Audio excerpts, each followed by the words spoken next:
A minha pesquisa se trata da produção de uma joia com gema polimérica a partir de resíduos de impressão 3D.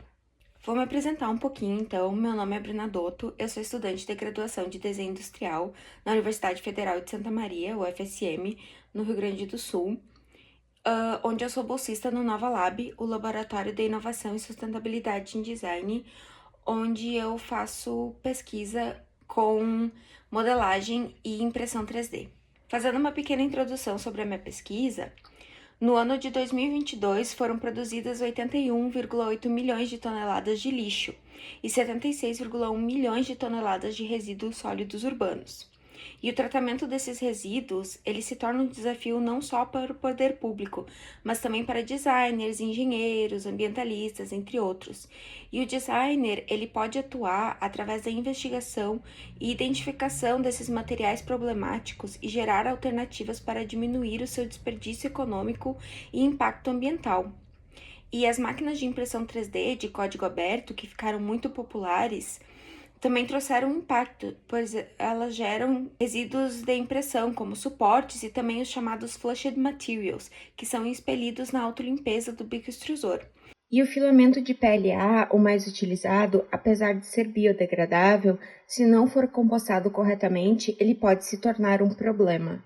Falando um pouco sobre joalheria contemporânea, desde o início dos tempos, o ser humano ele produz artefatos para ornamentação e a joia é uma delas. E a joia ela foi se ressignificando o seu conceito de luxo, de algo nobre, com gemas e diamantes, para algo mais criativo, com diferentes processos, conceitos e materiais.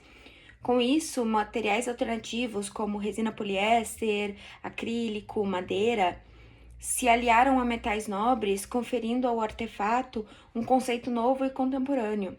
E os designers de joias estão tentando mudar a impressão da joia para além dos materiais nobres, ao se voltar para materiais mais sustentáveis. E é trabalho desses designers buscar uma forma de dar valor a esses materiais, uma vez descartados e desvalorizados, e transformá-los em produtos de alto valor agregado. Na manufatura aditiva ou impressão 3D, os filamentos de PLA, ou poliácido lático, são os mais populares devido à sua grande variedade de cores e à facilidade de impressão quando comparados com seus concorrentes como o ABS e TPU.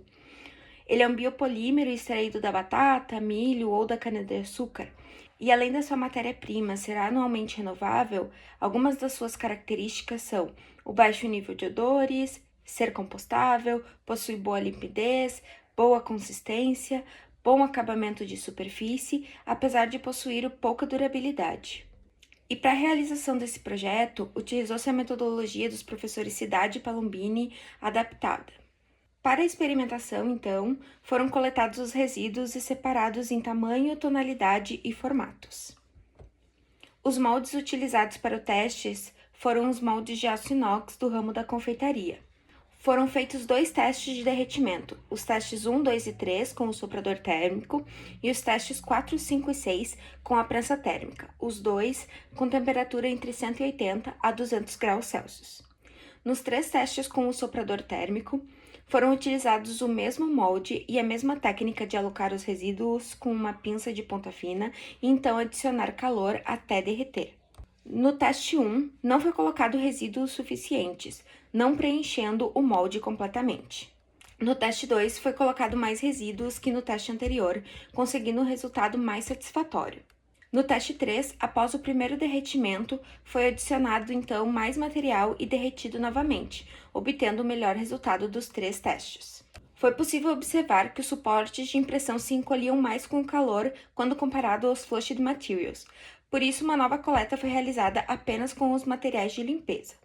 Nos testes 4, 5 e 6, a prensa foi pré-aquecida a 200 graus Celsius por 20 minutos antes da realização de todos os testes. Todos os testes também seguiram o mesmo padrão. O material era adicionado, derretido por 5 minutos, retirado, adicionado mais material e aquecido por mais 5 minutos. No teste 4, ainda foi usado material de suporte. Por isso, o material não preencheu tudo e precisou da intervenção da pinça. No teste 5, já se obteve um resultado mais homogêneo e satisfatório. No teste 6, se conseguiu o melhor resultado de todos, sendo assim o processo escolhido para a produção da gema final. Além da peça produzida em PLA derretido, a joia foi feita em prata 950. O processo criativo se deu a partir da análise dos moldes disponíveis e também das formas abstratas formadas a partir do PLA derretido. Foi escolhido fazer um pingente depois de analisar todos esses fatores. Após a escolha da alternativa final, a gema final foi fabricada através do método da prensa térmica. A joia foi modelada com o auxílio do software 3D Rhinoceros. Com a joia modelada, as espessuras e as dimensões definidas, então foi realizada o processo de usinagem CNC em cera e fundição em prata. Após a fundição, os processos de acabamento e finalização foram realizados, assim como a colocação da gema no lugar. Portanto, é possível concluir que o uso dos materiais recicláveis como os resíduos sólidos urbanos é uma alternativa possível no design de joias contemporâneas, não apenas pelo seu apelo ambiental, mas também pelo seu apelo visual. Apesar do PLA ser biodegradável, se não compostado de maneira correta, os suportes de impressão e flushing materials ainda são um problema como resíduos. Mas o design, principalmente a joalheria contemporânea, pode oferecer maneiras criativas de reciclar esse material.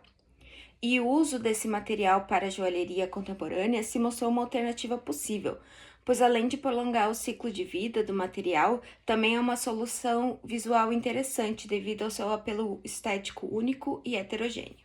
Muito obrigada!